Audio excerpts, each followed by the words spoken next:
Punjab mail USA TV ਤੁਸੀਂ ਦੇਖ ਰਹੇ ਹੋ ਲਗਾਤਾਰ ਹਰ ਅਪਡੇਟ ਜਿਹੜੀ ਆ ਉਹ ਤੁਹਾਡੇ ਜਿਹੜਾ ਰੂਬਰੂ ਕਰਨ ਦੀ ਕੋਸ਼ਿਸ਼ ਕੀਤੀ ਜਾ ਰਹੀ ਹੈ ਔਰ ਮੈਂ ਜਤਿੰਦਰ ਸਿੰਘ ਖਹਿਰਾ ਕੈਮਰਾਮੈਨ ਜੌਨ ਦੇ ਨਾਲ ਇਸ ਟਾਈਮ ਉਸ ਕੈਂਪ 'ਚ ਪਹੁੰਚ ਚੁੱਕਾ ਹਾਂ ਜਿੱਥੇ ਭੁੱਖ ਹੜਤਾਲ ਕੀਤੀ ਗਈ ਹੈ ਕਿਸਾਨਾਂ ਵੱਲੋਂ ਦੱਸਣ ਦੇ ਲਈ ਕਿ ਇਹ ਕਾਲੇ ਕਾਨੂੰਨ ਵਾਪਸ ਲਏ ਜਾਣ।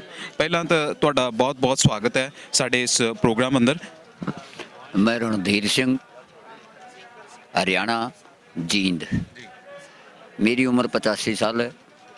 मैं 26 तारीख से यहाँ आया अपनी ट्रैक्टर ट्रालियाँ लेकर के और स्टेज से भी हरियाणा की तरफ से अपनी मांगें जो है वो रखते रहे, लेकिन मैंने देखा भाई ये मांगे है ना, ये बदमाश से मानने वाला नहीं है। इसमें तो शहीदी देनी ही पड़ेगी। यदि ये कानून रद्द कराने पड़े हैं तो शहीदी देने से कोई और नहीं। इसलिए मैंने महंत जसवीर सिंह के उससे मेरी बात हुई तो उन्होंने कहा आप नेताऊ जी आ जाओ साथ, कोई और नहीं है। तो मैंने ये फैसला किया भाई इस जीने से मरना भी अच्छा जिसमें नहीं कोई गुण भाई। अब हमारी उम्र तो पूरी हो ही चुकी है क्योंकि हमें बूढ़े हो गए हैं, लेकिन बूढ़ा दिल नहीं है। दिल वही है जो हमने देखा स्वतंत्रता के वक़्त में ये नारे लगते थे, इनकलाब जिंदाबाद, इनकलाब जिंदाबाद। वही नारे हमने दिए। आज जो है हमारे बेटों पर, हमारे पोत्यों पर हमारी रोटी छीनी जा रही है, तो इसलिए हमने फैसला किया अभी जो भी तरीका हो, चाहे वो अनशन का था, चाहे वो धरने का था, अब भूख हड़ताल में तब्दील किया है। उस भूख हड़ताल से नहीं मानेंगे तो आगे जो भी कोई फैसला होगा वो भी लेने के लिए तैयार हैं, लेकिन इन काले कानूनों को हम रद्द करा कर ही या जिएंगे या इन काले कानूनों को रद्द कराएंगे। ਅੱਛਾ ਜਦੋਂ ਆਪਾਂ ਗੱਲ ਕਰਦੇ ਹਾਂ ਕਿ ਇਹ ਅੰਦੋਲਨ ਹਲੇ ਲੰਮਾ ਜਾ ਸਕਦਾ ਹੈ, ਤੁਹਾਨੂੰ ਲੱਗਦਾ ਹੈ ਕਿ ਇਹ ਸਹੀ ਢੰਗ ਹੈ ਜਿਹੜੀ ਭੁੱਖ ਹੜਤਾਲ ਕਰਕੇ, ਕਿਉਂਕਿ ਉਹ ਲਗਾਤਾਰ ਸਾਡੀ ਗੱਲ ਨਹੀਂ ਸੁਣਦੇ, ਲਗਾਤਾਰ ਇਹ ਕਹਿ ਰਹੇ ਨੇ ਕਿ ਕਾਲੇ ਕਾਨੂੰਨ ਨਹੀਂ ਹੈਗੇ, ਇਹ ਕਿਸਾਨਾਂ ਦੇ ਹੱਕ ਵਿੱਚ ਨੇ। ਔਰ ਜਿੱਦਾਂ ਤੁਸੀਂ ਹੁਣ ਭੁੱਖ ਹੜਤਾਲ ਤੇ ਬੈਠ ਗਏ ਹੋ, ਇੱਕ ਤੁਹਾਡੀ ਏਜ ਵੀ ਤੁਸੀਂ ਕਹਿ ਰਹੇ ਹੋ ਕਿ ਖਾਸਾ ਹੈ, ਤੁਹਾਨੂੰ ਲੱਗਦਾ ਹੈ ਕਿ ਇਹ ਸਹੀ ਢੰਗ ਹੈ? मैंने तो ये कबूल कर लिया है, मेरे बेटे ने कबूल कर लिया है। अब जो बैठे हैं ना, आपकी उम्र ज़्यादा है, नहीं बैठना चाहिए था, लेकिन आप बैठ गए ना, आप शहीद हो गए तो उसकी जगह है ना हम वारिस हैं, उसके अंदर हम बैठेंगे और हम शहीदी देंगे। इस तरह का फैसला है हमारा, कोई ये छोटा फैसला नहीं है। हमारी पीढ़ियाँ की पीढ़ियाँ भी इसमें लग जाए ना, शहीदी देनी पड़े तो वो शहीदी सारा मेरा बेटे पोते पोतरे वो सारे के सारे है ना किसी रास्ते से भी हों, लेकिन हमने ये है ना प्रजातंत्र के अंदर, ये दुनिया का भारत जो है ये सबसे बड़ा लोकतंत्र है, इसमें यही तरीके अपनाए जाते हैं। शांति प्रिय आंदोलन और शांति प्रिय है ना भूख हड़ताल का रास्ता हमने अपनाया। हमने अपनी उससे है, किसी के दबाव में, किसी के कहने से नहीं। हमारा यही होया भाई हमारे बेटों की जब रोटी छीनी जाएगी तो इस जीने से तो मरना ही अच्छा है। ਅੱਛਾ ਰਣਜੀਤ ਜੀ, ਜਦੋਂ ਆਪਾਂ ਗੱਲ ਕਰਦੇ ਹਾਂ ਕਿ ਮੀਡੀਆ ਜਿਹੜਾ ਹੈ ਪੰਜਾਬ ਦਾ ਮੀਡੀਆ ਦਿਖਾ ਰਿਹਾ ਜਾਂ ਲੋਕਲ ਮੀਡੀਆ ਦਿਖਾ ਰਿਹਾ, ਤੁਹਾਨੂੰ ਲੱਗਦਾ ਹੈ ਕਿ ਸਰਕਾਰ ਦੇ ਉੱਤੇ ਪ੍ਰੈਸ਼ਰ ਬਣ ਜਾਊਗਾ ਤੁਹਾਡੇ ਇਸ ਜਿਹੜਾ ਤੁਸੀਂ ਇੱਕ ਫੈਸਲਾ ਲਿਆ ਉਹਦੇ ਨਾਲ ਪ੍ਰੈਸ਼ਰ ਬਣੂਗਾ सरकार ਦੇ ਉੱਤੇ? हाँ, सरकार पर जरूर ये मांगे मान उन्होंने आपने उसमें मन में मान रही, लेकिन उनको जगह ढूंढ रहे हैं, क्योंकि जो ये कहता था भी ये अलगाववादी हैं, ये आतंकवादी हैं। आज हमने पेपर में पढ़ा है कि वो ने शीशगंज गुरुद्वारा में भी मत्था टेकने के लिए गया, जो जिनको आतंकवादी बताता था उस गुरुओं के उसमें जिन्होंने शहीदी दी इस देश की आज़ादी में और रास्ता दिया एक मानव को, ये कोई ये नहीं वे पंजाबी उसको मानते हैं। हम चाहे हिंदू धर्म से वास्ता रखते हैं, लेकिन हम उन गुरुओं को मानते हैं। गुरु ये है, भारत है इसका नाम, इसका जो हिंदुस्तान है ये फारसी का शब्द है। फारसी जो है जिसको गलत आदमी बताया जाता था उसको हिंदू कहा जाता था। फारसी का शब्द है ये हिंदू, क्योंकि मैंने वो है वेद शास्त्रों को पढ़ा है। उस वेद शास्त्रों में ने इसने देश को, ये देश भारतवर्ष है, सभी धर्मों का देश है, सभी धर्मों की वो है, चाहे हिंदू है, चाहे सिख है, चाहे ईसाई है, सब हम भाई भाई हैं। प्रजातंत्र के अंदर यही था। ਅੱਛਾ ਰਣਜੀਤ ਜੀ, ਜਦੋਂ ਗੱਲ ਤੁਸੀਂ ਕਰ ਹੀ ਰਹੇ ਹੋ, ਤੁਹਾਡਾ ਤਾਂ ਜਿਹੜਾ ਇੱਕ ਇਹ ਕਹਿ ਲਓ ਕਿ ਬਹੁਤ ਵੱਡਾ ਜਿਹੜਾ ਹੈ ਐਕਸਪੀਰੀਅੰਸ ਹੈ ਲਾਈਫ ਦਾ, ਜ਼ਿੰਦਗੀ ਦਾ, ਜਦੋਂ ਹੁਣ ਗੱਲ ਹੋਣ ਡਈ ਆ ਤੁਸੀਂ ਕਹਿੰਦੇ ਕਿ ਹਰ ਕੋਈ ਇੱਥੇ ਭਾਈ ਭਾਈ ਆ, ਪਰ ਬਹੁਤ ਵਾਰ ਸਰਕਾਰਾਂ ਇੱਦਾਂ ਕਰਦੀਆਂ ਜਿਵੇਂ ਹੁਣ ਮੋਦੀ ਸਰਕਾਰ ਕਰ ਰਹੀ ਹੈ, ਉਹ ਪਾੜੋ ਤੇ ਰਾਜ ਕਰੋ ਨੀਤੀ। ਜੇ ਮੁਸਲਮਾਨ ਹੈ ਤਾਂ ਉਹਨਾਂ ਦੇ ਨਾਲ ਆਹ ਕਰ ਦਿਓ, ਜੇ ਕੋਈ ਹੋਰ ਧਰਮ ਹੈ ਤਾਂ ਉਹਨਾਂ ਦੇ ਨਾਲ ਆਹ ਕਰ ਦਿਓ, ਕਿਉਂਕਿ ਇਹ ਲਗਾਤਾਰ ਲੱਗ ਰਿਹਾ ਹੈ ਕਿ ਇੱਕ ਪਾਸੇ ਨੂੰ ਜਿਹੜਾ ਹੈ ਉਹ ਕਹਿੰਦੇ ਕਿ ਉਹ ਅਸੀਂ ਉੱਪਰ ਚੱਕਣਾ ਹੈ। ਤੁਹਾਨੂੰ ਲੱਗ ਰਿਹਾ ਇਦਾਂ ਕੁਝ ਹੈ? आज़ादी जो है, आज़ादी जब ली गई, ये है न जो ये हमें कह रहे हैं, जो राज कर रहे हैं, ये डिवाइड एंड रूल, ये है न काले अंग्रेज हैं। जब यहाँ का सुभाष चंद्र बोस पहला हिंदुस्तान का, भारत का जो था पहला आईएएस सुभाष चंद्र बोस थे। आईसीएस, अब आईएएस है, हाँ आईसीएस होता था, क्योंकि उस आईसीएस के अंदर यही था। और अब उन्होंने पूछा था सुभाष चंद्र बोस से, वह दूसरे देश पे यदि राज करना हो तो कैसे किया जाता है, आप आईएएस तो करिए। उसने बताया था फूट डालो और राज करो। तो ये जो है हमारे अंदर फूट डाल के तार पीड़ो किया जाता है। अब हरियाणा का और पंजाब की बात आई तो हरियाणा वाले लोगों को तार पीड़ो करने के लिए अब उन्होंने पानी का उठाया, भाई तुम्हारा तो पानी का झगड़ा था।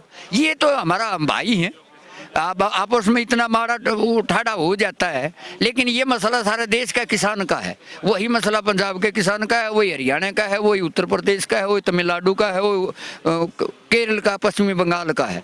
ये सारे हिंदुस्तान का मसला है। ये हम अपना बैठ के सुलझा लेंगे इससे न, क्योंकि बांटने के लिए अब भी हरियाणा प्रदेश के अंदर खट्टर सरकार के जो बीजेपी के एमएलए हैं, बीजेपी के जो मंत्री हैं, वो प्रचार कर रहे हैं और धरनों पर बैठ रहे हैं। गांव में घुसने की तो हिम्मत नहीं है उसकी, किसानों के पास जाने के लिए। शहर में जा रहे हैं, अगर भाई ये आंदोलन में है ना हमारा हक दो, पंजाब का है ना, पंजाब का पानी उससे है ना SYL का पानी, ऐसे ये कोई मसला नहीं। पानी हाँ मैंने 2 मिनट में कर लिया फैसला इस किसान, लेकिन ये सरकारें एक राजनीतिक षड्यंत्र है, इसलिए हम इसको समझ रहे हैं। क्योंकि ये हमारे को भोले किसान कहते थे, भाई भोले किसान है नहीं बहक जाएंगे, लेकिन हम बहकने वाले नहीं। हिंदुस्तान के अंदर एक डिग्री है आईएएस की, वो हरियाणा प्रदेश का जाट का छोरा सारे हिंदुस्तान में फर्स्ट आया है, जो 2019 में अब जो चुनाव हुआ। ये हमारे को बेवकूफ़ समझ रहे, हम पढ़े लिखे किसान हैं, हमें पता है क्या नफ़ा है क्या नुकसान है। ये कहते तुम्हारे समझ में नहीं आता। वो कौन सी भाषा है? 4 भाषा मैंने पढ़ी है, हिंदी पढ़ी, पंजाबी पढ़ी, उर्दू पढ़ी, अंग्रेजी पढ़ी, लेकिन ये भाषा पता नहीं कौन सी है जो इसके समझ में। इस देश के है ना तमिलनाडु की भाषा हमें समझ आ रही, सारे देश के लोगों इसकी भाषा कौन सी है ये बरगलाना चाहता है। ब्यूरोक्रेट के हाथे बेचा हुआ है, उनसे पैसे लेता है अंबानी अडानी से, और चुनाव लड़ता है, उस चुनाव में जीत जाता है लोगों को बका के, क्योंकि बहुत बड़ा मदारी है। What is the definition of the politician? The politician is the rejected person of समाज। सबसे गंदा गेम है जो राजनीति का है, जो जिसने झूठ बोल के फरेब करके बका के लोगों को बका के बरगला के। अब इसने कहा चुनाव में, अब मैं है ना हर आदमी का है ना मेरा राज आने दो, आपके खाते में मैंने काला धन वापिस ले आऊँगा विदेशों से, और 15-15 लाख रुपये आएंगे। कहाँ आए 15 लाख? एक भी बात ऐसी है 6 साल के दौरान इसने एक भी बात सच्ची नहीं कही। देश का है नाश कर दिया, देश को है उजाड़ने पर तुला हुआ है, और किसान को तो सारा रोटी है छीनने पर गया। किसानियत ये नहीं बस जिसके ज़मीन है वही किसान है, किसान पर आधारित है, ये अन्नदाता है। किसान पर मजदूर भी है, छोटा दुकानदार भी है, छोटा व्यापारी भी है, आड़ती भी है, इसके अंदर सारे के सारे आते हैं। इसलिए हमने एक फैसला किया है अपने दिल दिमाग में, मैं पंजाब के उन जत्थेदारों को, उन किसान के आगुओं को, उनको मैं सलाम करता हूँ, क्योंकि उन लोगों ने एक ऐसा मसला उठाया है जो कि सारे देश में, सारे देश का मसला है और सारे देश का हित का है। इसलिए आज सारा देश का किसान एक हो चुका है, और इसको ये है ना कानून मानना पड़ेगा। ये जो मन की बात कहता है, ये जन की बात क्यों नहीं करता? लोकतंत्र के अंदर जन की बात करी जाती है, लेकिन ये है ना मन में मैंने ये कर दिया है, मैंने वो कर दिया, झूठा है। देश को है ना बेचने की है, निजीकरण में है, ब्यूरोक्रेट को देना चाहता है। बंदरगाहें इसने बेच दी, रेलवे इसने बेच दिया, इसने हवाई जहाजें वो बेच दिए। ये सारी चीज़ बेचने के लिए उसमें है। अब किसान की खेती को भी है ना ब्यूरोक्रेट के हवाले करके हमारी रोटी को छीनना चाहता है। इसलिए हमने ये फैसला किया, इस उम्र में भी है ना शहीदी देने में मुझे कोई दिक्कत नहीं, यदि मैं है न मेरे को मेरी पीढ़ियाँ वो है न मुझे लानत देंगी, यदि गैरत थी तुम्हारे अंदर तुमने क्यों नहीं उनका मुकाबला किया। इसलिए आज मैं इस उम्र में भी यहाँ पर उस पर बैठा हूँ अनशन पर, और कोई हालात हुए उसके अंदर भी हम है न जाएंगे। जब यहाँ से इस दिल्ली की धरती, हरियाणा प्रदेश की धरती पर बैठे हैं, ये सूरवीरों की धरती है। 30 जवानों ने आज से 4 साल पहले इस खट्टर का उसमें हरियाणा प्रदेश के अंदर एक आंदोलन हुआ जाट का, जाटों ने आंदोलन कराया। इसने है न उसको तार पीड़ो करने के अंदर है न कुछ आदमियों को, ऐसे गलत आदमियों को छोड़ दिया।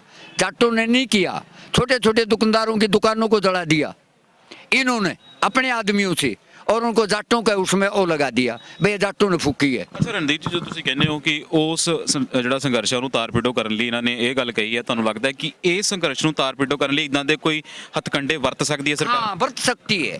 एक तो मैं अपने, चाहे वो हरियाणा का किसान है या पंजाब का अब जो नौजवान है, वो ट्रैक्टरों पर जो है मैंने बेनती की है, बेटा तुम्हारे अंदर जोश है, तुम्हारी उम्र है, तुम जवान हो, लेकिन जवानी के अंदर होश मत खोना। कई तरह के हथकंडे अपनाए जाएंगे। इसमें जो नारे तुम लगाओ न, वो नारे ना लगाया करो। वो नारे लगाने से है न, क्योंकि इस जोश को होश में रखना है।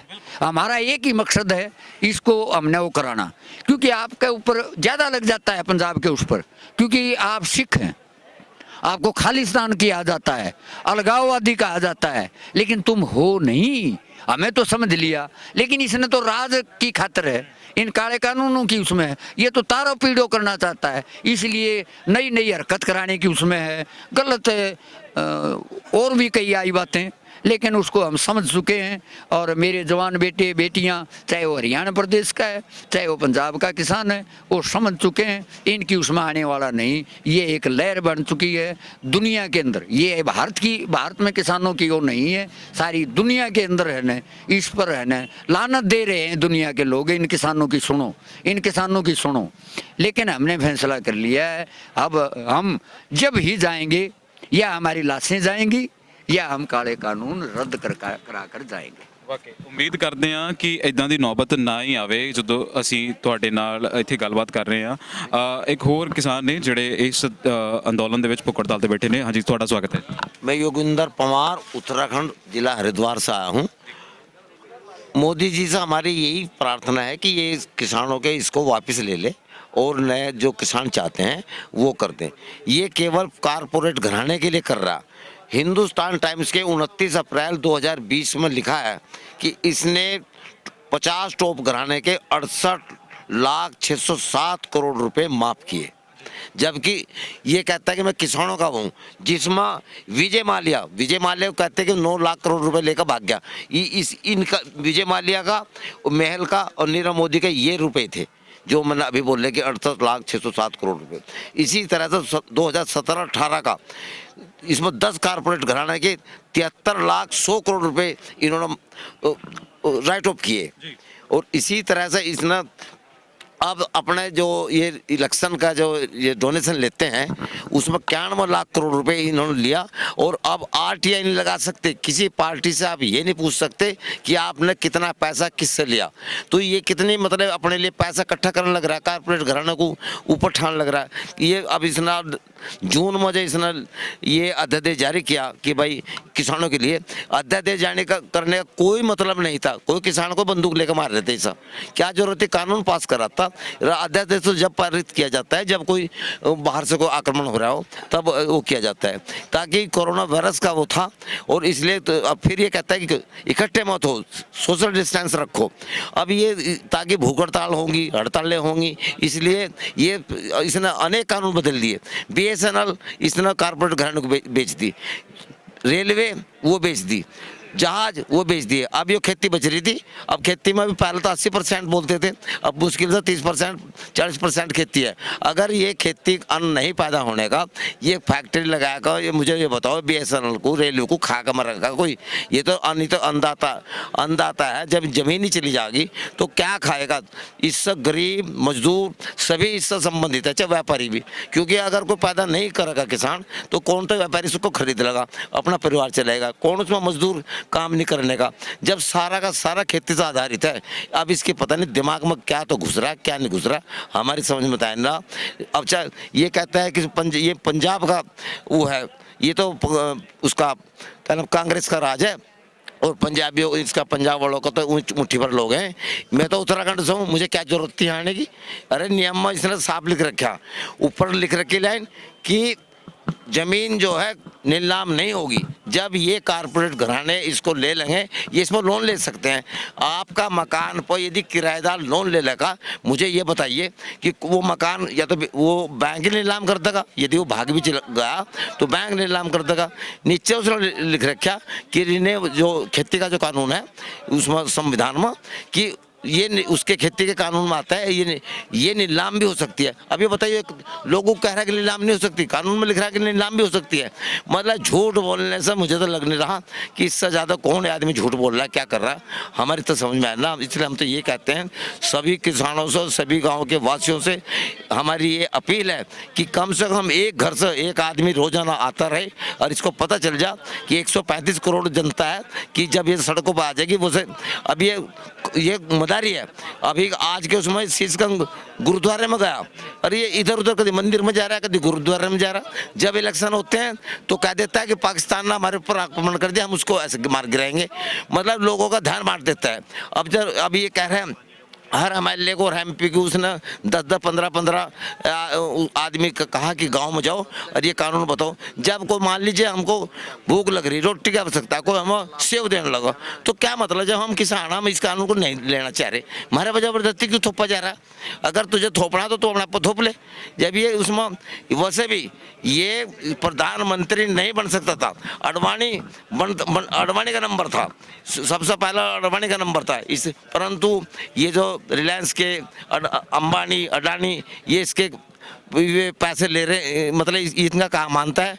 और उसको बेचारे को अडवाणी का नंबर था, अडवाणी को ऐसे खुटे लाइन लगा दे, जन अडवाणी कोई है नहीं था। ये तो बाद में हुआ, इसके तो उम्र इतने है भी नहीं हुए, तो बुढ़े हो रहे बेचारे। तो इसलिए हमारी ये जनता से अपील है कि वो चारों तरफ जितने बॉर्डर हैं ज़्यादा से ज़्यादा उसमें पहुँच जाए। और इसको हमने घेर रखा, हम जानेंगे नहीं यहाँ से। इसके 1 साल गुजर गया, 4 साल रह रहे, सत्ता से तो कांग्रेस भी भगा दी थी स्वतंत्र में, उसने इमरजेंसी लगाई थी। अब इसने अपनी CBI CID इसको रिपोर्ट गलत देंगी, उसमें किसान के बेटे हैं, इसका तो एक बच्चा नहीं, इसकी शादी नहीं हो रही, तो इसके बच्चे कहाँ से है, इसका क्या पता। अगर बॉर्डर पर बैठे किसानों के बच्चे बैठे, मजदूरों के बैठे, इतने पाकिस्तान के जब ये झूठे कर देता है कि वहाँ मर गए। आज लोग मुझे एक बात बता दो कि गुजरात का एक भी आदमी मरा क्या? क्योंकि जितने भी बड़े बड़े व्यापारी हैं इनके तो बच्चे बॉर्डर पे है ही नहीं, वहाँ तो मजदूरों के, किसानों के, गरीबों के, उनके बच्चे हैं। इसे क्या पता, ये तो दूसरे उसमें बैठे रहते हैं, मरने वाले तो ये हैं। अगर इसने यहाँ गोली चलाने की कोशिश करी तो इसको पता चल जाएगा इंदिरा गांधी का क्या हुआ था, इसका क्या होगा। सारे किसान के बच्चे उल्टे वापिस आ जाएंगे, इसी को मार मुर देंगे कभी ज़्यादा तरह। तो ਬਹੁਤ ਬਹੁਤ ਧੰਨਵਾਦ। ਔਰ ਇੱਥੇ ਲਗਾਤਾਰ ਅਸੀਂ ਗੱਲਾਂ ਕਰ ਰਹੇ ਹਾਂ, ਜਿਹੜੇ ਕਿਸਾਨ ਜਿਹੜੇ ਨੇ ਉਹ ਧਰਨੇ ਤੇ ਬੈਠੇ ਨੇ। ਕਿਤੇ ਨਾ ਕਿਤੇ ਇਹ ਔਖਾ ਹੈ ਜਦੋਂ ਤੁਸੀਂ ਭੁੱਖ ਹੜਤਾਲ ਤੇ ਹੋ, ਤੁਹਾਡੇ ਨਾਲ ਬਾਰ-ਬਾਰ ਮੀਡੀਆ ਗੱਲਾਂ ਕਰ ਰਿਹਾ, ਪਰ ਫਿਰ ਵੀ ਆਵਾਜ਼ ਜਿਹੜੀ ਪਹੁੰਚਾਉਣੀ ਹੈ ਉਹ ਸਾਡਾ ਫਰਜ਼ ਹੈ, ਤੇ ਉਹ ਲਗਾਤਾਰ ਅਸੀਂ ਗੱਲ ਵੀ ਕਰ ਰਹੇ ਹਾਂ। ਹਾਂਜੀ, ਸਤਿ ਸ਼੍ਰੀ ਅਕਾਲ ਜੀ। ਸਤਿ ਸ਼੍ਰੀ ਅਕਾਲ ਜੀ। ਕੀ ਨਾਮ ਹੈ ਜੀ?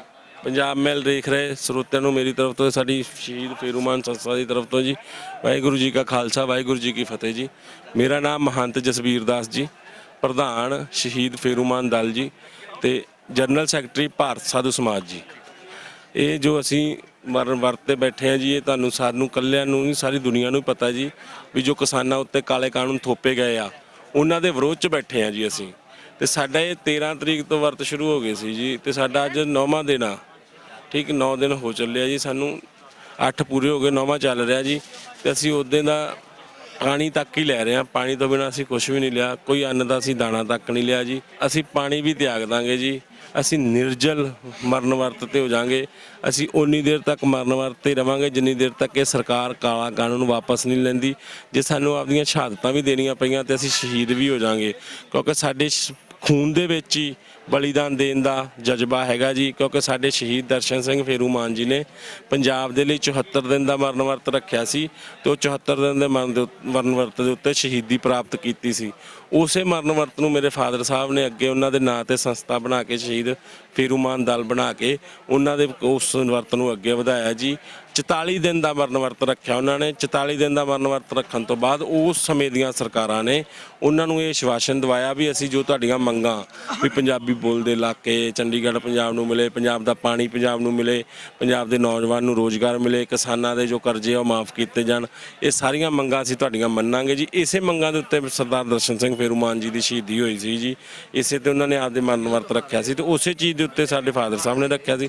ਸਰਕਾਰ ਨੇ ਆਸ਼ਵਾਸਨ ਦਵਾਇਆ ਜੀ ਅਸੀਂ ਮੰਨਾਂਗੇ, ਤੁਸੀਂ ਆਪਦਾ ਮਰਨ ਵਰਤ ਤੋੜ ਦਿਓ। ਜਦੋਂ ਉਹ ਮਰਨ ਵਰਤ ਉਹਨਾਂ ਦਾ ਖਲਵਾਤਾ ਜੀ, ਫਿਰ ਆਪ ਸਰਕਾਰ ਤੁਹਾਨੂੰ ਪਤਾ ਰਾਜਨੀਤਿਕ ਖੇਡਾਂ ਚੱਲਦੀ ਹੁੰਦੀ ਆ, ਆਪਦੇ ਵਾਅਦਿਆਂ ਤੋਂ ਮੁੱਕਰ ਗਈ ਜੀ। ਜਦੋਂ ਮੁੱਕਰ ਗਈ ਫਿਰ ਉਸ ਤੋਂ ਬਾਅਦ ਮੇਰੇ ਫਾਦਰ ਸਾਹਿਬ ਆਪਦੀ ਲੜਾਈ ਲੜਦੇ ਰਹੇ ਜੀ, ਕਿਉਂਕਿ ਉਹ ਮਰਨ ਵਰਤ ਤੋਂ ਬਾਅਦ ਉਹਨਾਂ ਨੂੰ ਕਾਫੀ ਬਿਮਾਰੀਆਂ ਲੱਗ ਗਈਆਂ ਜੀ, ਬਹੁਤ ਕੁਝ ਹੋਇਆ। ਪਰ ਉਸ ਤੋਂ ਬਾਅਦ ਅਸੀਂ ਲੜਾਈ ਲੜਦੇ ਉਹ 2002 ਦੇ ਵਿੱਚ ਸਾਨੂੰ ਛੱਡ ਕੇ ਇਸ ਦੁਨੀਆ ਤੋਂ ਚਲੇ ਗਏ ਜੀ। ਮੇਰਾ ਇੱਕ ਸਵਾਲ ਜਿਹੜਾ ਮੈਂ ਇਹਨਾਂ ਨੂੰ ਵੀ ਕਰ ਰਿਹਾ ਸੀਗਾ ਕਿ ਤੁਹਾਨੂੰ ਲੱਗਦਾ ਕਿਉਂਕਿ ਅਸੀਂ ਹੱਕ ਸੱਚ ਦੀ ਲੜਾਈ ਲੈਣ ਆਏ ਹਾਂ, ਉਹ ਲੜਾਈ ਪਤਾ ਨਹੀਂ ਕਿੰਨੀ ਲੰਬੀ ਜਾਣੀ ਹੈ, ਪਰ ਤੁਹਾਨੂੰ ਲੱਗਦਾ ਕਿ ਹੱਕ ਜਿਹੜੇ ਨੇ ਇਦਾਂ ਮਿਲ ਸਕਦੇ ਨੇ ਭੁੱਖ ਹੜਤਾਲ ਦੇ ਨਾਲ ਉਹਨਾਂ ਤੇ ਪ੍ਰੈਸ਼ਰ ਬਣ ਜਾਏਗਾ ਕਿਤੇ ਨਾ ਕਿਤੇ? ਮੈਨੂੰ ਇਹ ਲੱਗਦਾ ਹੁੰਦਾ ਕਿ ਤੁਸੀਂ ਉਸ ਡਟੇ ਰਹਿਣ ਦੇ ਲਈ ਤੁਹਾਨੂੰ ਆਪਣਾ ਧਿਆਨ ਰੱਖਣਾ ਪਹਿਲਾਂ ਬਹੁਤ ਜ਼ਰੂਰੀ ਹੁੰਦਾ। ਤੁਹਾਨੂੰ ਲੱਗਦਾ ਇਹਦੇ ਨਾਲ ਪ੍ਰੈਸ਼ਰ ਬਣੂਗਾ? ਬਿਲਕੁਲ ਜ਼ਰੂਰ ਬਣੇਗਾ ਜੀ, ਕਿਉਂਕਿ ਸਾਡਾ ਜਦੋਂ ਦੇਸ਼ ਗੁਲਾਮ ਸੀ ਜੀ ਉਸ ਸਮੇਂ ਵੀ ਇਹੋ ਜਿਹਾ ਹੀ ਕਾਨੂੰਨ 1904 ਦੇ ਵਿੱਚ ਆਇਆ ਸੀ ਜੀ। 1904 ਦੇ ਵਿੱਚ ਇਸ ਤਰ੍ਹਾਂ ਦੇ ਕਾਨੂੰਨ ਆਇਆ ਸੀ। ਉਹ ਕਾਨੂੰਨ 'ਚ ਕੀ ਸੀ ਜੀ ਵੀ ਜੇ ਕੋਈ ਵੀ ਆਪਣਾ ਹਿੰਦੁਸਤਾਨ ਵਾਸੀ ਜਿਹਦੇ ਕੋਲ ਜ਼ਮੀਨ ਹੁੰਦੀ ਸੀ ਉਹ ਆਪਦੇ ਖੇਤ ਦੇ ਵਿੱਚੋਂ ਜੇ ਕੋਈ ਦਰਖਤ ਕੱਟਦਾ ਸੀ ਜਾਂ ਪੌਦਾ ਕੱਟਦਾ ਸੀ ਤਾਂ ਉਹਦਾ ਜੋ ਉਸ ਸਮੇਂ ਦੀਆਂ ਅੰਗਰੇਜ਼ਾਂ ਦੀ ਜੋ ਗਵਰਨਮੈਂਟ ਸੀ ਉਹ ਉਹਦੇ ਤੇ ਜੁਰਮਾਨਾ ਲਾਉਂਦੀ ਸੀ, ਨਾਲ ਉਹਦਾ ਪੱਟਾ ਕੈਂਸਲ ਕਰ ਦਿੰਦੀ ਸੀਗੀ ਜੀ, ਉਹਦੇ ਤੋਂ ਜ਼ਮੀਨ ਖੋਹ ਲੈਂਦੀ ਸੀਗੀ ਤੇ ਠੀਕ ਨਾਲ ਉਹਨੂੰ ਸਜ਼ਾ ਕੀਤੀ ਜਾਂਦੀ ਸੀਗੀ। ਇਹ ਉਦੋਂ ਕਾਨੂੰਨ ਆਇਆ ਸੀ। ਉਸ ਸਮੇਂ ਗਾਂਧੀ ਜੀ ਨੇ ਵੀ ਇਹ ਕਾਨੂੰਨ ਦੇ ਪਿੱਛੇ ਵਰਤ ਰੱਖਿਆ ਸੀ, ਅਨਸ਼ਨ ਕੀਤੇ ਸੀ ਤੇ ਅੰਗਰੇਜ਼ਾਂ ਨੂੰ ਇਹ ਕਾਨੂੰਨ ਵਾਪਸ ਲੈਣਾ ਪਿਆ ਸੀ ਅਨਸ਼ਨਾਂ ਦੇ ਕਾਰਨ, ਵਰਤਾਂ ਦੇ ਕਾਰਨ। ਦਬਾਅ ਪੈਂਦੇ ਆ ਜੀ, ਕੋਈ ਮਰਜ਼ੀ ਕਹੀ ਜਾਵੇ। ਉਦੋਂ ਤਾਂ ਇੰਨਾ ਮੀਡੀਆ ਵੀ ਨਹੀਂ ਸੀ ਤੇ ਇਲੈਕਟ੍ਰੋਨਿਕ ਮੀਡੀਆ ਵੀ ਨਹੀਂ ਸੀ, ਉਦੋਂ ਇੰਨੀ ਆਪਣਾ ਤਰੱਕੀ ਨਹੀਂ ਕੀਤੀ ਸੀ ਦੇਸ਼ ਨੇ ਜਿੰਨੀ ਹੁਣ ਕਰ ਚੁੱਕਿਆ। ਹੁਣ ਤਾਂ ਤੁਹਾਡੇ ਵਰਗੇ ਭਰਾ ਬੈਠੇ ਨੇ ਜੋ ਸੱਚ ਨੂੰ ਸੱਚ ਦਿਖਾਉਂਦੇ ਨੇ, ਗੋਦੀ ਮੀਡੀਆ ਵਰਗੇ ਨਹੀਂਗੇ ਵੀ ਜੋ ਮੋਦੀ ਦੀ ਗੱਲ ਕਰੀ ਜਾਣ। ਉਹੋ ਜਿਹੇ ਤੁਹਾਡੇ ਭਰਾਵਾਂ ਕਰਕੇ ਸਾਨੂੰ ਆਸ ਆ ਵੀ ਇਹ ਸਾਡਾ ਵਰਤ ਜੋ ਮਰਨ ਵਰਤ ਰੱਖਿਆ ਉਹ ਸਾਡਾ ਇੰਨਾ ਅੱਗੇ ਜਾ ਕੇ ਸਾਨੂੰ ਇਹ ਰੰਗ ਜ਼ਰੂਰ ਲਿਆਏਗਾ ਵੀ ਇੱਕ ਸਰਕਾਰ ਨੂੰ ਮਜਬੂਰ ਕਰ ਦੇਗਾ ਇਹ ਕਾਨੂੰਨ ਵਾਪਸ ਲੈਣ ਨੂੰ, ਕਿਉਂਕਿ ਗਾਂਧੀ ਜੀ ਨੇ ਵੀ ਦੇਸ਼ ਲਈ ਆਪਣੀ ਜਾਨ ਦਿੱਤੀ, ਦਰਸ਼ਨ ਸਿੰਘ ਫੇਰੂਮਾਨ ਜੀ ਨੇ ਦਿੱਤੀ। ਉਹਨਾਂ ਨੇ ਜੇ ਵਰਤ ਰੱਖੇ ਤਾਂ ਉਦੋਂ ਹੋਇਆ ਤੇ ਹੁਣ ਵੀ ਸਾਨੂੰ ਆਸ ਆਪਣੇ ਤੇ ਦੇਸ਼ ਵਾਸੀਆਂ ਤੇ ਹਿੰਦੁਸਤਾਨ ਦੇ ਤੁਹਾਡੇ ਵਰਗੇ ਮੀਡੀਆ ਵਰਗੇ ਭਰਾਵਾਂ ਤੇ ਵੀ ਸਾਡੇ ਇਹ ਬਲੀਦਾਨ ਜਿਹੜਾ ਅਸੀਂ ਮਰਨ ਵਰਤ ਰੱਖਣ ਜਾ ਰਹੇ ਹਾਂ ਇਹ ਸਾਡਾ ਬਲੀਦਾਨ ਪੂਰਾ ਕਾਮਯਾਬ ਹੋਊਗਾ। ਜੇ ਅਸੀਂ ਸ਼ਹੀਦ ਵੀ ਹੋ ਜਾਵਾਂਗੇ ਤਾਂ ਉਸ ਤੋਂ ਬਾਅਦ ਵੀ ਸਾਨੂੰ ਆਸ ਆ ਵੀ ਇਹ ਕਾਲੇ ਕਾਨੂੰਨ ਵਾਪਸ ਲੈਣੇ ਹੀ ਪੈਣਗੇ ਮੋਦੀ ਨੂੰ, ਨਹੀਂ ਤਾਂ ਉਹਦੀ ਆਪਦੇ ਦਿਨ ਪੁੱਠੇ ਸ਼ੁਰੂ ਹੋ ਜਾਣਗੇ। ਉਹ ਤਾਂ ਹੋ ਹੀ ਚੁੱਕੇ ਆ, ਹੁਣ ਹੀ ਹੋ ਚੁੱਕੇ ਆ ਜੀ। ਪਰ ਜਿੰਨੀ ਦੇਰ ਤੱਕ ਉਹ ਕਾਲੇ ਕਾਨੂੰਨ ਵਾਪਸ ਨਹੀਂ ਲੈਂਦਾ ਉਨੀ ਦੇਰ ਤੱਕ ਉਹਦੇ ਤੇ ਉਹ ਚੈਨ ਦੀ ਨੀਂਦ ਨਹੀਂ ਸੌਂ ਸਕੂਗਾ। ਉਨੀ ਦੇਰ ਤੱਕ ਸੜਕਾਂ ਤੇ ਜੋ ਕਿਸਾਨ ਆਇਆ ਉਨੀ ਦੇਰ ਉਹ ਸੜਕਾਂ ਤੇ ਹੀ ਰਹੂਗਾ। ਜਿਹਨੇ ਤੈਨੂੰ ਸੜਕਾਂ ਤੋਂ ਚੱਕ ਕੇ ਮਹਿਲਾਂ 'ਚ ਬਾਤਾ ਵੀ ਇੱਕ ਰਾਜਾ ਬਣਾਤਾ ਹਿੰਦੁਸਤਾਨ ਦਾ, ਅੱਜ ਤੂੰ ਉਸੇ ਹੀ ਕਿਸਾਨ ਨੂੰ ਸੜਕਾਂ ਤੇ ਲਿਆਤਾ। ਅੱਜ ਉਹੀ ਕਿਸਾਨ ਅੱਜ ਸੜਕਾਂ ਤੇ ਸੌਂ ਰਿਹਾ। ਤੂੰ ਹਿੰਦੁਸਤਾਨ ਦਾ ਪ੍ਰਧਾਨ ਮੰਤਰੀ ਕਿਹੋ ਜਿਹਾ? ਪਹਿਲਾ ਪ੍ਰਧਾਨ ਮੰਤਰੀ ਆਇਆ ਜਿਹੜਾ ਇੱਕ ਕਹਿੰਦੇ ਹੁੰਦੇ ਆ ਪੰਜਾਬੀ 'ਚ ਵੀ ਕਿੱਲਾ ਅਣਖ ਦੇ ਖਾਤਰ ਅਣਖ ਵੀ ਹਾਂ ਮੇਰੀ ਧੌਣ ਨਾ ਝੁਕ ਜੇ, ਧੌਣ ਦੀ ਖਾਤਰ ਅੜਿਆ ਬੈਠਾ। ਉਹਨੂੰ ਇਹ ਵੀ ਪਤਾ ਵੀ ਇਹ ਗਲਤ ਕਾਨੂੰਨ ਆ ਗਏ ਆ, ਇਹ ਗਲਤ ਹੋ ਰਿਹਾ, ਗਲਤ ਕੀਤਾ ਮੈਂ। ਉਹਨੇ ਸਿਰਫ ਤੇ ਸਿਰਫ ਜਿਹੜੀਆਂ ਇੰਡਸਟਰੀਲਿਸਟ ਘਰਾਣੇ ਆ ਉਹਨਾਂ ਦਾ, ਅਡਾਨੀ ਹੋ ਗਿਆ, ਅਵਾਨੀ ਹੋ ਗਿਆ, ਉਹਨਾਂ ਨੂੰ ਖੁਸ਼ ਕਰਨ ਲਈ ਇਹ ਕਾਨੂੰਨ ਲਿਆਂਦਾ। ਕਿਉਂਕਿ ਉਹਨੇ 2014 ਦੀਆਂ 2019 ਦੀਆਂ ਜੋ ਇਲੈਕਸ਼ਨਾਂ ਹੋਈਆਂ ਸੀ ਉਸ ਸਮੇਂ ਉਹਨੇ ਉਹ ਕਾਰਪੋਰੇਟ ਘਰਾਣਿਆਂ ਤੋਂ ਇੰਨਾ ਆਪਣਾ ਫੰਡ ਲਿਆ ਸੀ ਵੀ ਉਹ ਫੰਡ ਦੇ ਥੱਲੇ ਦਬ ਚੁੱਕਿਆ ਸੀ। ਉਹ ਫੰਡ ਨੂੰ ਉਤਾਰਨ ਦੇ ਲਈ ਉਹਨੇ ਆ ਗੰਦਾ ਕਾਨੂੰਨ ਲਿਆਂਦਾ। ਉਸ ਕਾਨੂੰਨ ਦੇ ਵਿੱਚ ਉਹਨੇ ਇਹ ਤੱਕ ਨਹੀਂ ਸੋਚਿਆ ਵੀ ਹਿੰਦੁਸਤਾਨ ਦੇ ਜੋ ਕਿਸਾਨ ਆ ਉਹੋ ਹੀ ਮਰ ਜਾਏਗਾ। ਜੇ ਹਿੰਦੁਸਤਾਨ ਦਾ ਕਿਸਾਨ ਮਰ ਗਿਆ ਤੇ ਕਿਸਾਨੀ ਕਿੱਥੋਂ ਹੋਊਗੀ? ਜੇ ਕਿਸਾਨੀ ਨਹੀਂ ਹੋਈ ਤਾਂ ਪੈਦਾਵਾਰ ਕਿੱਥੋਂ ਹੋਏਗੀ? ਜੇ ਪੈਦਾਵਾਰ ਹੀ ਨਹੀਂ ਹੋਈ ਤੇ ਖਾਵਾਂਗੇ ਕਿੱਥੋਂ ਵੀਰੋ? ਉਸੇ ਲਈ ਅਸੀਂ ਤਾਂ ਅੱਜ ਤੋਂ ਸ਼ੁਰੂ ਕਰ ਦਿਖਾਤਾਗਾ। 9 ਦਿਨ ਹੋ ਗਏ ਮਗਰਲੇ ਸਾਨੂੰ ਬੈਠਿਆਂ ਨੂੰ, ਇੱਕ ਦਾਣਾ ਵੀ ਨਹੀਂ ਲਿਆ ਸੀ ਉਦੋਂ ਦੇ ਬੈਠੇ ਆ ਤੇ ਅਸੀਂ ਉਹ ਉਨੇ ਦਿਨ ਤੱਕ ਬੈਠੇ ਰਵਾਂਗੇ ਜਿੰਨੇ ਦਿਨ ਤੱਕ ਕਾਲੇ ਕਾਨੂੰਨ ਵਾਪਸ ਨਹੀਂ ਹੁੰਦੇ। ਪਾਣੀ ਲੈਣਾ ਵੀ ਬੰਦ ਕਰ ਦਾਂਗੇ। ਮੇਰੇ ਜੋ ਤੁਹਾਡੇ ਚੈਨਲ ਦੇ ਥਰੂ ਮੇਰੇ ਵੀਰ ਭਰਾ ਮੈਨੂੰ ਸੁਣ ਰਹੇ ਨੇ, ਮੈਂ ਉਹਨਾਂ ਨੂੰ ਇਹੀ ਅਪੀਲ ਕਰੂੰਗਾ ਵੀ ਭਰਾਵੋ ਸਾਨੂੰ ਤੁਹਾਡੀ ਸਪੋਰਟ ਦੀ ਲੋੜ ਆ, ਤੁਹਾਡਾ ਸਾਥ ਦੀ ਲੋੜ ਆ। ਮੈਂ ਤੁਹਾਨੂੰ ਹੱਥ ਜੋੜ ਕੇ ਬੇਨਤੀ ਕਰਦਾ ਵੀ ਤੁਸੀਂ ਵੀ ਪੰਜਾਬ ਤੋਂ, ਤੁਸੀਂ ਵੀ ਹਿੰਦੁਸਤਾਨ ਦੇ ਅਲੱਗ-ਅਲੱਗ ਸੂਬਿਆਂ ਤੋਂ ਆ, ਤੁਹਾਡੇ ਕੋਲ ਵੀ ਜ਼ਮੀਨ ਜਾਇਦਾਦ ਆ, ਤੁਸੀਂ ਵੀ ਖੇਤੀ ਕਰਦੇ ਹੋ, ਤੁਹਾਡੇ ਪਿੱਛੇ ਪਰਿਵਾਰ ਵੀ ਬੈਠੇ ਨੇ, ਉਹਨਾਂ ਦੀ ਖਾਤਰ ਸਹੀ, ਜੇ ਸਾਡੇ ਲਈ ਨਹੀਂ, ਉਹਨਾਂ ਦੀ ਖਾਤਰ ਤੁਸੀਂ ਵੀ ਜਿੱਥੇ ਜਿਹੜੇ ਕੰਟਰੀਆਂ 'ਚ ਬੈਠੇ ਹੋ ਉਸੇ ਕੰਟਰੀਆਂ ਦੇ ਇੰਡੀਅਨ ਕੌਂਸੂਲੇਟ ਤੇ ਜਾਓ, ਆਪਦੇ ਘਰਾਂ ਦੇ ਬਾਹਰ 23 ਤਰੀਕ ਤੋਂ ਵਰਤ ਕਰਨੇ ਸ਼ੁਰੂ ਕਰ ਦਿਓ। ਕੌਂਸੂਲੇਟ ਨੂੰ ਦਿਖਾ ਦਿਓ ਵੀ ਅਸੀਂ ਵੀ ਵਰਤਾਂ ਤੇ ਬੈਠ ਗਏ ਆ।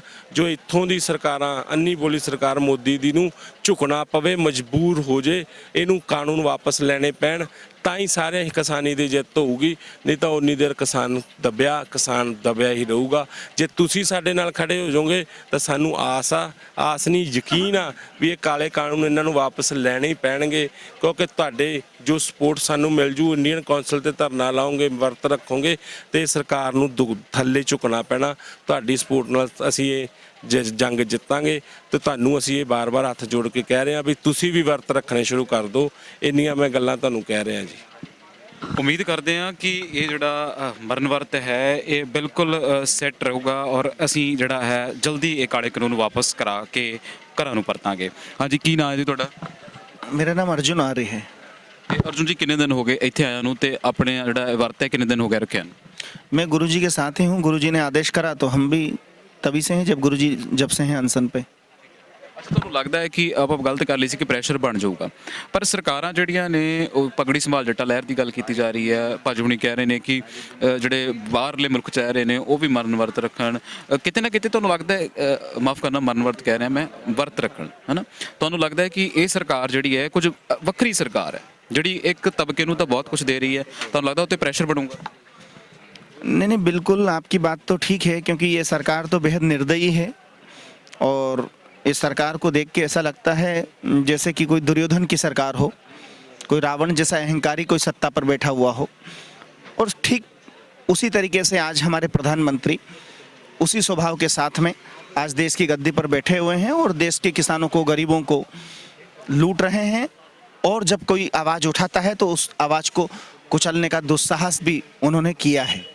ਅੱਛਾ, ਇਹ ਤਾਂ ਚਲੋ ਹੈਗਾ ਹੈ ਕਿ ਹਰ ਵਾਰ ਸਭ ਨੂੰ ਪਤਾ ਲੱਗ ਗਿਆ ਹੈ ਨਾ, ਬਾਰ-ਬਾਰ ਅਸੀਂ ਗੱਲ ਕਰ ਰਹੇ ਹਾਂ। ਹੁਣ ਜਿਹੜੇ ਸਾਡੇ ਦੇਖ ਰਹੇ ਨੇ ਉਹਨਾਂ ਨੂੰ ਕੀ ਕਹਿਣਾ ਚਾਹੋਗੇ?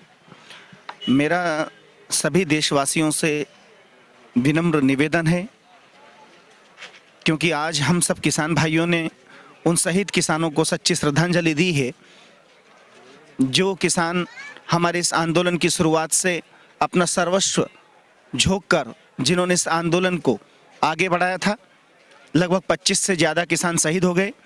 उन सभी किसानों को मैं समझता हूँ हम सबका क्रांतिकारी सलाम है। साथ ही मैं देश के तमाम किसानों से ये कहना चाहता हूँ, देशवासियों से कहना चाहता हूँ कि उन किसान भाइयों ने शहादत इसलिए दी ताकि हमारा किसान गुलाम ना हो, ताकि हमारी भारत माता एक बार फिर चंद पूंजीपतियों की गुलाम ना हो। मैं समझता हूँ ये लड़ाई दूसरी आज़ादी की लड़ाई है। उस आज़ादी की लड़ाई में सरदार भगत सिंह, अशफाक उल्लाह खां जैसे तमाम हजारों लाखों युवाओं ने अपना सर्वस्व निछावर कर दिया था। आज भी इस आंदोलन में भी, इस दूसरी आज़ादी की लड़ाई में भी हमारे तमाम किसान भाइयों ने अपने आप को शहीद किया है। और हमारा ये संकल्प है कि हम उन शहीदों की कुर्बानी को बेकार नहीं होने देंगे। हम सरदार भगत सिंह जैसे ही उन शहीदों का सम्मान करते हैं जिन्होंने इस किसान आंदोलन में अपना सर्वस्व निछावर कर 3 काले कानूनों के खिलाफ आवाज़ उठाई। भारत माता गुलाम ना हो, इसलिए उन्होंने अपना सर्वस्व निछावर कर अपना बलिदान दे दिया। इसलिए मैं देशवासियों को कहना चाहता हूँ कि रण की घड़ी जरन की बेला, रुधिर पंख में गान करो, अपना सकल धरो कुंड में, कुछ तुम भी बलिदान करो। ये बलिदान का अवसर है, ये भारत माता का जो ऋण हम पर है उसको चुकाने का अवसर है। क्यों? क्योंकि सरकारें बदली हैं, लेकिन सरकार का वो रवैया नहीं बदला है जो कभी अंग्रेजों का हुआ करता था, फूट डालो राज करो। ये प्रधानमंत्री भी किसानों के बीच फूट डालो राज करो वाली नीति अपनाकर रूप बदलकर रावण की तरह, जिस तरीके से रावण ने मां सीता का हरण किया था, उसी तरीके से ये प्रधानमंत्री भी तमाम तरह के रूप बदलते हैं। आज वो गुरुद्वारे भी गए हैं, पिछले दिनों वो है ना मस्जिद में भी जा गए थे, उससे पहले गंगा जी गए थे, उससे पहले वो उन्होंने महादेव के दर्शन किए थे वाराणसी में जाकर। लेकिन इनका ना भगवान से कोई मतलब है, ना गुरुद्वारे से कोई नाता है। ये तो ऐसे आदमी हैं जो कि आपने देखा होगा कि इनका संबंध तो है ना बड़े बड़े व्यापारी और लुटेरों से है। ये सिर्फ लूट की राजनीति करते हैं, कमेरे वर्ग को लूट रहे हैं, लुटेरों के चौकीदार हैं। मैं समझता हूं देश ये समझ चुका है, और ये प्रधानमंत्री अगर जल्द नहीं संभला तो मैं समझता हूं आने वाले समय में देश की जनता सड़कों पर उतरकर इस प्रधानमंत्री को उखाड़ कर फेंक देगी और लोकतंत्र को स्थापित करेगी सही मायने में। ਵਾਕਈ ਲੋਕਤੰਤਰ ਜਿਹੜਾ ਹੈ ਉਹ ਲੋਕਾਂ ਦਾ ਹੁੰਦਾ ਹੈ, ਲੋਕਾਂ ਦੀ ਜਿੱਤ ਹੁੰਦੀ ਹੈ। ਉਮੀਦ ਕਰਦੇ ਹਾਂ ਜਿਹੜੇ ਸਾਡੇ ਇਹ ਵੀਰ ਬੈਠੇ ਨੇ ਜਾਂ ਸਾਡੇ ਬਜ਼ੁਰਗ ਬੈਠੇ ਨੇ ਉਹ ਆਪਣੀ ਜਿੱਤ ਦਾ ਪਰਚਮ ਜਿਹੜਾ ਹੈ ਜਲਦ ਲਹਿਰਾਉਣਗੇ। ਇੱਦਾਂ ਮੈਂ ਪਲ ਪਲ ਦੀ ਖਬਰ ਲੈ ਕੇ ਆਉਂਦਾ ਰਹਾਂਗਾ। ਕੈਮਰਾਮੈਨ ਜੌਨ ਦੇ ਨਾਲ ਮੈਂ ਜਤਿੰਦਰ ਸਿੰਘ ਖਹਿਰਾ। ਦੇਖਦੇ ਰਹੋ ਪੰਜਾਬ ਮੇਲ USA TV।